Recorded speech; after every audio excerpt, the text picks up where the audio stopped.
गेल म्हणजेच gas authority of India limited कंपनीच्या पाईपलाईनसाठीच्या भूसंपादनाची प्रक्रिया रद्द करावी या मागणीसाठी प्रांत कार्यालयासमोर बाधित शेतकरी उपोषणाला बसले असून खासदार धैर्यशील पाटील यांनी शेतकऱ्यांच्या भावना जाणून घेण्यासाठी राज्यसभेत पाठपुरावा करणार असल्याचे सांगितले।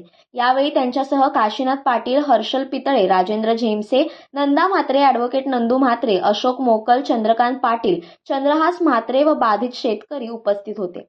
गेल कंपनीची पाईपलाईन ही पेण तालुक्यातील अनेक गावांतील शेतकऱ्यांच्या सुपीक शेतजमिनीतून जात असून या पाईपलाईनसाठी पेण तालुक्यातील 13 गावांतील अनेक शेतकऱ्यांची जमीन संपादन होणार आहे।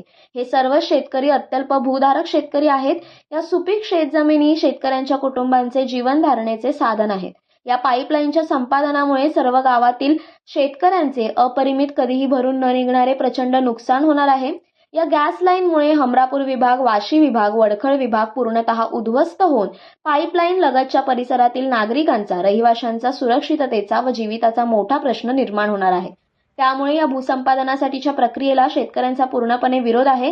तसे वेळोवेळी शेतकऱ्यांनी संबंधितांना कळवलेले असतानाही जबरदस्तीने हा प्रकल्प शेतकऱ्यांच्या माथी मारला जात आहे। म्हणून गेल कंपनीच्या पाईपलाईनसाठीच्या भूसंपादनाची प्रक्रिया रद्द करावी या मागणीसाठी प्रांत कार्यालयासमोर जोहे माजी सरपंच काशीनाथ पाटील यांच्या नेतृत्वाखाली बाधित शेतकरी उपोषणास बसले आहेत।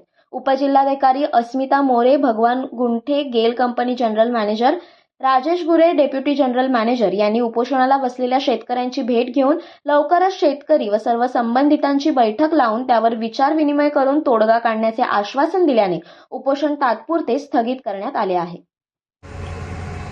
गेल पाईपलाईनच्या विरोधामध्ये एक दिवसाचं उपोषणासाठी बसलेला आहोत। कारण कसं आहे, बाळ रडल्याशिवाय आई सुद्धा छातीला लावून घेत नाही। त्याप्रमाणे हे तर राज्यकर्ते आहेत, शासनकर्ते आहेत। आमच्या वाडवडिलांनी समुद्र हटवून ज्या जमिनी आम्हाला तयार करून दिलेल्या आहेत, म्हणजे माझ्या आजोबांनी माझ्या वडिलांपर्यंत ठेवल्या, माझ्या वडिलांनी माझ्यापर्यंत ठेवल्या आणि माझंही आद्य कर्तव्य आहे की माझ्या मुलाबाळांपर्यंत ठेवणं। परंतु शासनाचा जो काही कुठलाही प्रोजेक्ट आल्यानंतर त्यांना वरकत जमीन नको आहे किंवा घाट माथ्यांवरचा शेतकरी नाही असं आमचं म्हणणं नाही, परंतु घाटावर भरपूर जमिनी असतात आणि त्या पडीत जमिनी असतात। तिकडं काय तुम्हाला काय प्रोजेक्ट करायचे असतील ते करावं अशी आमची नम्र विनंती आहे। कारण आम्हाला जमिनी किती आहेत, तर आता माझे 5 भाऊ, 5 भावांनंतर आम्हाला किती आलेले आहे, तर 17, 18 पान जमीन आलेली आहे। पुन्हा मला 2 मुली आहेत, त्यांना किती येईल, तर 5 पान येईल। म्हणजे कुठलाही शेतकरी, आपण अल्पभूधारक बोलतो, या रायगड जिल्ह्यामध्ये सर्व शेतकरी हे अल्पभूधारक आहेत। कारण कुणाला 5 पान आहे तर कुणाला 10 पान आहे।